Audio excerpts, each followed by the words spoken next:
사무엘상 4장 1절부터 보시겠습니다. 사무엘의 말이 온 이스라엘에 전파되니라. 이스라엘은 나가서 블레셋 사람들과 싸우려고 에베네셀 곁에 진치고 블레셋 사람들은 아벡에 진쳤더니 블레셋 사람들이 이스라엘에 대하여 전열을 벌이니라. 그들이 싸우다가, 여러분 상황을 한번 봐요. 이스라엘 쪽은 에베네셀 쪽에 모여 있고 아벡 쪽에는 블레셋이 모여 있는데 전쟁이라고 생각해 봐요. 얼마나 상황이 지금 무서운 상황이고 얼마나 상황이 지금 다급한 상황입니까? 이런 상황 속에 전쟁이 벌어졌는데 하나님이 함께하는 이스라엘이 당연히 이겨야 정상인데, 그런데 결과를 한번 볼까요? 그 둘이 싸우다가 이스라엘이 블레셋 사람들 앞에서 패하여 그들이 전쟁에서 죽임을 당한 자가 4,000명 가량이라. 여러분, 당연히 이길 줄 알았는데 졌습니다. 그것도 약 4,000명 가량이나 처참하게 죽임을 당했습니다. 얼마나 기가 막힌 일인지요.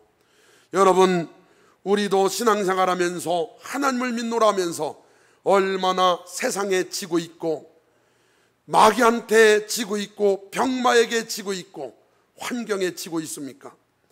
이 3절 보겠습니다.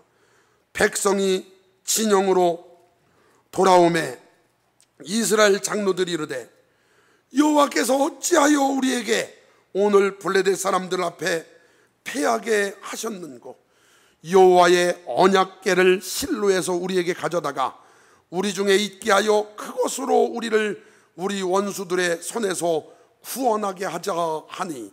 여러분, 기가 막힌 일이 일어납니다. 여러분, 이스라엘 백성들이 패했다면 그 상황에서 그들이 어떻게 해야 되냐면, 하나님 우리를 도와주세요, 하나님 용서해 주세요, 우리 삶 가운데 역사해 주세요 그러면서 기도해야 되는데 그들이 전혀 기도하지 않고 자기들 생각대로 판단을 합니다.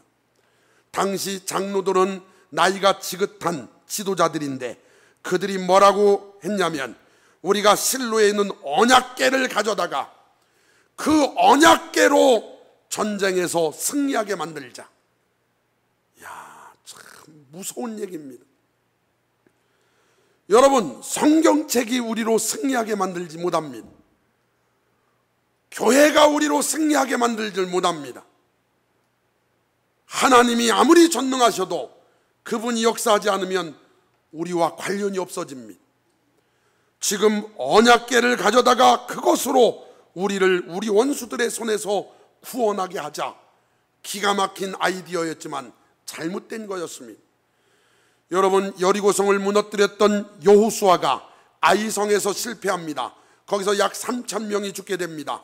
그때 여호수아가 어떻게 본을 보였냐면, 옷을 찢고 머리에 재를 무릅쓰고 하나님 앞에 간구하기 시작합니다. 하나님, 어찌 된 일입니까? 우리가 어찌하여 패했습니까? 그랬더니 하나님께서 아간의 죄를 지적해 주셨고 그 결과 그들은 다시 전쟁터에 나가 승리할 수 있었습니다. 사랑하는 성도 여러분, 그들의 아이디어는 아주 좋았지만 그 아이디어가 승리케 하는 건 절대 아니었습니다. 그래서 그들이 실로에서 언약궤를 가져다가 그것으로 우리를 우리 원수들의 손에서 구원하게 하자. 전쟁은 하나님께 속했습니다. 사무엘상 17장 47절 시작. 또 여호와의 구원하심이 칼과 창에 있지 아니함을 이 무리에게 알게 하리라.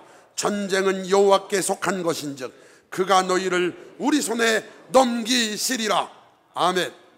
전쟁은 여호와께 속했습니다. 잊지 마시길 바랍니다. 하나님은 목적이 돼야지 수단이 되면 큰일 나는 겁니다. 그들은 회개하지 않고 그들은 하나님 의지하지 않고 언약궤만 가져오면 이길 거라고 생각했습니다. 그래서 4절 보겠습니다. 이에 백성이 실로의 사람을 보내어 그룹 사이에 계신 만군의 여호와의 언약궤를 거기서 가져왔고 언약궤를 가지고 왔습니다. 엘리의 두 아들 홈리와 비느하스는 하나님의 언약궤와 함께 거기에 있었더라. 언약궤가 왔는데 기가 막힌 건 언약궤를 돌보는 사람이 누구냐? 홈리와 비느하스였어요. 홈리와 비느하스가 어느 정도로 잘못 하나님을 믿었나? 사무엘상 2장 12절입니다. 시작. 엘리의 아들들은 행실이 나빠 여호와를 알지 못하더라. 그들은요 제사장이면서도 하나님을 몰랐어요. 이게 얼마나 무서운 얘기입니까? 하나님을 모르는 자가 제사장이라면 성도들이 하나님을 알 리가 있겠습니까? 그래서 여러분 제사를 아주 경히 여겼습니다. 2장 17절 시작. 이 소년들의 죄가 여호와 앞에 심히 크면 그들이 여호와의 제사를 멸시함이었더라. 그들은 하나님의 제사를 우습게 생각했습니다. 하나님의 제사를 멸시했습니다. 그런 자들이 제사장으로 하나님의 언약궤를 지키고 있으니, 하나님의 언약궤를 그들이 가장 가까이에서 섬기고 있으니 어찌 하나님이 일하시겠습니까? 그것뿐만 아닙니다. 사무엘상 2장 22절에 보니까 엘리가 매우 늙었더니 그 아들들이 온 이스라엘에게 행한 모든 일과 회막문에서 수종드는 여인들과 동침하였음을 듣고, 제사를 경히 여기니까 죄를 이길 능력이 없어서 회막문에서 수종드는 여인과 동침했답니다. 그들에게 이르되 너희가 어찌하여 이런 일을 하느냐? 내가 너희의 악행을 이 모든 백성에게서 듣노라. 내 아들들아 그리하지 말라. 내게 들리는 소문이 좋지 아니하니라. 너희가 여호와의 백성으로 범죄하게 하는도다. 거기다 줄을 딱 그어요. 너희가 여호와의 백성으로 범죄하게 하는도다. 여러분, 그들이 자기 죄만 진 게 아니라, 여러분, 죄종들이 죄를 범하면 성도는 당연히 죄 가운데 빠질 수밖에 없지. 목회자들이 깨어있지 않으면 성도들이 깨어있을 리가 있겠습니까? 그래서 너희가 여호와의 백성으로 범죄하게 하는도다. 사람이 사람에게 범죄하면 하나님이 심판하시려니와 만일 사람이 여호와께 범죄하면 누가 그를 위하여 간구하겠느냐 하되 그들이 자기 아버지의 말을 듣지 아니하였으니 이는 여호와께서 그들을 죽이기로 뜻하셨습니다. 하나님 말씀도 듣지 않았을 뿐만 아니라 부모의 말씀도 듣지 않았습니다. 자기 아버지의 말씀도 경히 여겼습니다. 얼마나 안타까운 일입니까? 그런 홈리와 비느하스가 언약궤를 지켰어요. 그리고 나가서 이제 전쟁합니다. 여러분, 언약궤가 오니까 난리가 났습니다. 이스라엘 백성들이 함성이 하늘을 찌릅니다. 우와, 언약궤다, 우와 소리치기 시작하니까 블레셋 진영에서 들렸습니다. 그래서 블레셋 사람들이 이게 뭔 소리냐 알아봐라 그랬더니 언약궤가 왔답니다. 이야, 큰일 났다. 신이 왔도다. 신이 왔도다. 저 신은 이스라엘 백성들을 애굽에서 끌어낸 전능한 신이 아닌가. 그러면서 그들도 사기가 꺾입니다. 이때 블레셋 군인 하나가, 장군 하나가 이렇게 말합니다. 9절에 너희 블레셋 사람들아 강하게 되며 대장부가 되라. 너희가 히브리 사람의 종이 되기를 그들이 너희의 종이 되었던 것 같이 되지 말고 대장부 같이 되어 싸우라. 대장부처럼 용기 내서 싸우자. 그래가지고 여러분 블레셋과 싸웠는데요, 당연히 또 이길 줄 알았는데 이번에는 약 3만 명이나 죽으면서 쫓겨오게 됩니다. 기가 막혀. 처음에 4천 명도 가슴 아팠는데 그 다음에 3만 명은 이거 어찌 된 일입니까? 지금 이 시대에 살고 있는 수많은 교회들이 왜 세상하고 욕먹고, 세상에게 욕먹고 살고 있습니까? 왜 그리스도인들이 세상에서 마귀 새끼 하나 이기지 못하고 죄 하나 이기지 못하고 그렇게 얻어터지며 살고 있습니다? 그것은 하나님을 목적 삼지 않고 수단 삼았기 때문에 그렇습니다. 사랑하는 성도 여러분, 오늘 언약궤를 빼앗긴 이스라엘 백성들, 이 말씀이 우리에게 너무나 중요하니까 한번 잘 경청해 보시길 바랍니다. 언약궤가 뭐냐? 언약궤가 뭐냐? 출애굽기 25장 10절에 보니까 그들은 조각목으로 궤를 짜되 길이는 2규빗 반, 2규빗 반이면 우리식으로 얘기하면 길이가 약 125cm, 그리고 너비는 1규빗 반, 높이도 1규빗 반. 그러니까 우리 식으로 해가면 약 75cm, 세로로 125cm, 가로로 125cm, 세로 앞뒤 높이가 75cm. 그러니까 이만한 상자예요. 조각목은 아카시아 나무인데 넓은 나무가 아니라 작은 나무를 쪼개가지고 붙여서 만들었습니다. 그걸 금으로 쌌습니다. 언약궤를 다른 말로 하나님의 궤, 증거궤, 법궤라고도 합니다. 여러분, 법궤에 대해서 우리가 오해하고 있는 장면이 있습니다. 그것은 히브리서 9장 4절 한번 볼까요? 히브리서 9장 4절 시작.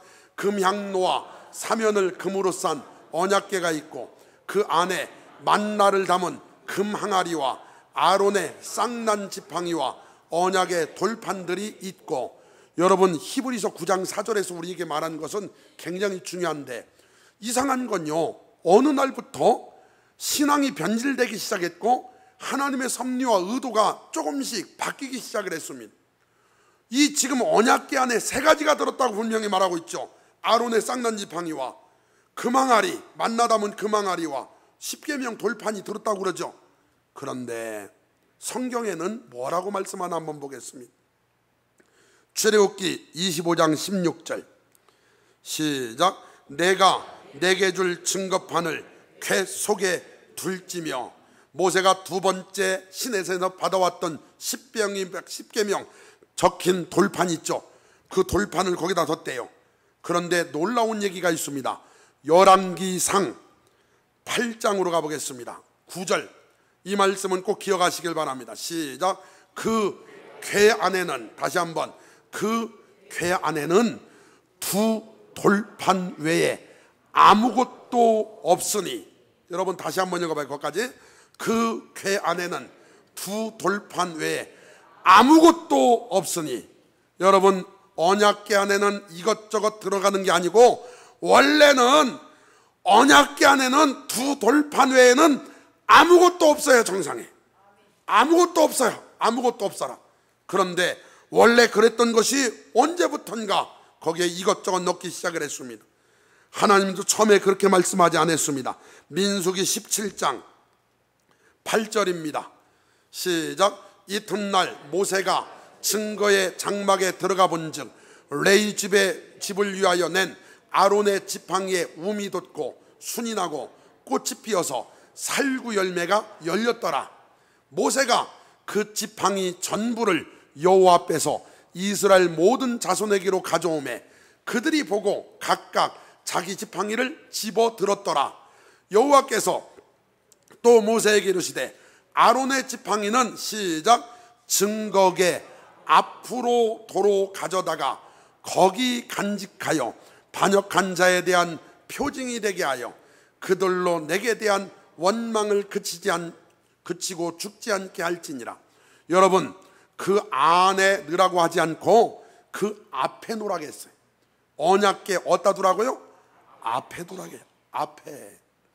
그런데 가까이 있다 보니까 안에 들어가 버린 거예요. 그게 아론의 쌍난 지팡이는 원래 속 안에 들어간 게 아니죠. 아론의 쌍난 지팡이가 뭡니까? 기적 아니에요?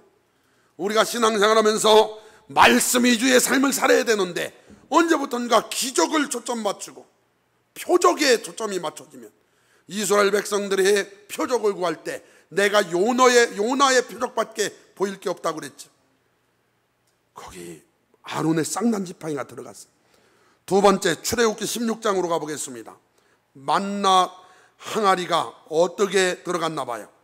16장 31절 이스라엘 족속이 그 이름을 만나라 하였으며 가시같이 희고 맛은 꿀 섞은 과자 같았더라. 모세가 이르되 여호와께서 이같이 명령하시기를 이것을 오멜에 채워서 너희의 대대 후손을 위하여 간수하라. 이는 내가 너희를 애굽 땅에서 인도하여 낼 때 광야에서 너희에게 먹인 양식을 그들에게 보이기 위함이니라 하셨다 하고, 또 모세가 아론에게 이르되 항아리를 가져다가 그 속에 만나 한 오멜을 담아 여호와 앞에 두어 너희 대대로 간수하라. 아론이 여호와께서 모세에게 명령하신 대로 그것을 증거판 앞에 두어, 거기 증거판 어디 뒀다고요? 앞에 뒀어. 앞에. 안에 두라간 적 없고 앞에 두라고 했어요. 앞에 두어 간소하게 하였고. 그런데 언제부턴가 이 만나도 거기, 만나가 뭡니까? 일용할 양식, 뭘 먹을까 뭘 마실까 아니에요? 우리가 신앙생활하면서 언제부턴가 만나 담은 금항아리도 거기 들어가 있고, 아론의 쌍난 지팡이는요, 여러분 이게 가로 넓이가 125cm밖에 안 되면 지팡이가 더 크거든요. 그런데 그걸 어떻게 거기다 넣나? 부러뜨려서 넣나 잘라서 넣나 몰라도 어쨌든 거기다 넣었어요. 지금은 마음성전 시대입니다. 고린도전서 3장 16절 시작. 너희는 너희가 하나님의 성전인 것과 하나님의 성령이 너희 안에 계시는 것을 알지 못하느냐? 누구든지 하나님의 성전을 더럽히면 하나님이 그 사람을 멸하시리라. 하나님의 성전은 거룩하니 너희도 그러하니라. 여러분, 우리는 지성소가 되었어요. 그 안에 하나님이 계십니다. 여러분 안에 성전된 우리 안에 하나님이 계십니다. 그래서 너희 하나님도 거룩하니 너희도 그러하니라. 할렐루야. 고린도 후서 3장으로 가봐요. 3장 3절 시작. 너희는 우리로 말미암아 나타난 그리스도의 편지니 이는 먹으로 쓴 것이 아니요 오직 살아계신 하나님의 영으로 쓴 것이며 또 돌판에 쓴 것이 아니요 오직 육의 마음판에 쓴 것이라. 할렐루야. 우리 마음판에 하나님 말씀이 딱 새겨져 있기에 여러분과 저는 언약궤이신 주님의, 언약궤를 의미하시는 주님이 우리 안에 계시고 말씀이 육신에 우리 안에 계시잖아요. 그러면 여러분과 저는 당연히 언약궤 앞세우고 나갈 때 승리해야 되는데 왜 여전히 우리도 집니까? 이유가 이스라엘 백성하고 똑같습니다. 하나님을 목적 삼지 않고 수단 삼기 때문에 그렇습니다. 여러분, 그 뜻이 무슨 뜻이냐면 이런 겁니다. 예수 믿으면 복 받는데 복 받으려고 예수 믿는 것, 그것은 수단 삼는 거예요. 복 받으려고 예수 믿으면 예수님이 수단된 거예요. 그러나 예수 잘 믿으면 복 받습니다. 그것은 주님이 목적되는 거죠. 오늘 하나님이 저 여러분의 목적이 되시기를 바랍니다. 예수님이 내 안에 계시고 그분이 나와 함께 계시고 그분과의 관계가 좋다면 그분이 전능의 능력이므로 그분을 통해 당연히 우리는 이기게 될 줄 믿습니다. 하나님의 영광이 떠나간 교회들이 얼마나 많으며 하나님의 영광이 떠나간 목사님들이 얼마나 많으며 하나님의 영광이 떠나간 성도들이 얼마나 많습니까? 그래서 그 소식을 전해 들은 엘리라고 하는 제사장이 너무나 놀라서 넘어져가지고 목이 부러져 죽었습니다. 그 옆에서 그 모습을 지켜보고 있던 비느하스의 아내 엘리 제사장의 며느리가 임신 중이었는데 갑자기 산구가 느껴지더니 아이가 나와버렸어요. 초산. 여러분, 라헬이 아기 나면서 그 아기 이름을 줘놓고 죽죠. 베노니, 그러죠. 베노니, 슬픔의 아들. 그런데 야곱이 그 이름을 베냐민이라고 바꾸죠. 오른손의 아들로. 그런데 이 여인이 죽어가면서 지금 자기 신랑 죽었다 그러지, 시아버지 여기서 죽는 모습 목격했지, 언약궤 빼겠다 그러지. 그래서 죽으면서 그 아이를 낳으면서 이렇게 말해요. 이가봇, 이가봇. 그 뜻은 영광이 없다, 영광이 떠나갔다, 이 소리인데 아주 무서운 겁니다. 지금 한국교회가 지금 이가봇 상태가 아닌지, 한국교회 그 찬란했던 영광이 약해지고 있지 않은지 다시 회복되는 역사가 일어나기를 바랍니다. 하나님의 영광이 우리 마음부터 회복되기를 바랍니다. 헨리 블랙가비 목사님, 아주 유명한 분이시죠. 우리 교회 성경 공부 교재 중에 하나님을 경험하는 삶을 저술한 분이십니다. 이분이 페이스 침례교회 부임을 하게 돼가지고 해야 될지 말아야 될지 찾아갔습니다. 하나님 인도하심을 구합니다. 그랬더니 그 지역에 목회하는 목사님 한 분이 이런 말하는 겁니다. 목사님, 던컨 캠블 목사님이 작년에 이 지역에 와서 집회하셨습니다. 던컨 캠블 목사님은 누구냐면 스코틀랜드 해부 리다 섬에서 영적 대각성을 일으킨 장본인이십니다. 그 목사님이 작년에 여기 집회하셨는데 그 목사님이 뭐라고 예언하셨냐면 세스커튼 지역에서 캐나다 영적 대각성이 일어날 거라고 작년에 말씀했습니다. 그 말을 들은 헨리 블랙가비 목사님이 깜짝 놀라면서 이렇게 고백합니다. 내가 수십 년 동안 캐나다에 영적 대각성이 일어나게 해달라고 기도했는데 그분이 이렇게 말씀했다면 내가 이 지역에 와야 되겠구나. 그래서 약 10명 정도밖에 안 모이는 작은 교회로 부임을 합니다. 그리고 초교파적으로 기도 모임을 만듭니다. 화요일날 목요일날 모여서 그들이 열심히 기도하기 시작합니다. 이 빌 맥클리우드 목사님 교회에서 연이어 집회했습니다. 그랬더니 하루 만에 꽉 차요. 그래가지고 거기서 도저히 예배 드릴 수가 없어가지고 조금 더 큰 교회 옆에 있는 성공회 교회로 갑니다. 그랬더니 그 교회는 약 700명 왔는데 그 교회가 또 며칠 만에 꽉 차요. 도저히 다 수용할 수가 없어서 이번에는 약 900명 모이는 얼라이언스 교회로 갑니다.